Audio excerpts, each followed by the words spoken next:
తెలుగు నూతన సంవత్సరాది ఉగాది పండుగ సందర్భంగా తిరుమల తిరుపతి దేవస్థానం కలియుగ దైవమైనటువంటి వెంకటేశ్వర స్వామి ఆశీస్సుల కోసం రావడం జరిగింది.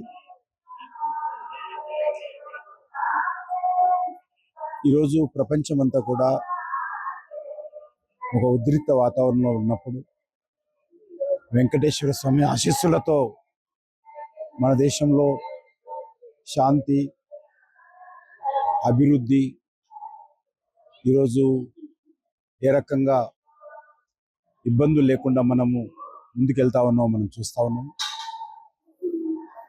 అభివృద్ధి చెందిన దేశాలైనటువంటి అమెరికా లాంటి దేశాలు కానీ, లేక చాలా సేఫ్ జోన్ అనుకున్నటువంటి అరబ్ కంట్రీస్ కానీ ఏ రకంగా ఈరోజు ఉద్రిక్త వాతావరణంలో ప్రజలు ఇబ్బందులు పడుతున్నారో మనం చూస్తూ ఉన్నాము.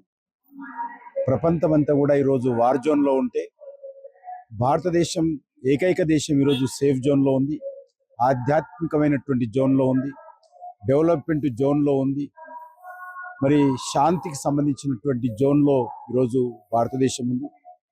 మన ప్రియతమ ప్రధానమంత్రి నరేంద్ర మోడీ గారి నేతృత్వంలో మరి ఏ రకంగా అనేక ఉద్రిక్త వాతావరణం ఉన్నప్పటికీ కూడా మన దేశము 140 కోట్ల మంది ప్రజల సంక్షేమం కోసము కలియుగ దైవమైనటువంటి వెంకటేశ్వర స్వామి ఆశీస్సులతో ఏ రకంగా పరిపాలిస్తున్నారో, ఏ రకంగా సమస్యలను పరిష్కరించుకుంటూ అందరినీ కలుపుకొని ముందుకెళ్తున్నారో మనం చూస్తూ ఉన్నాము.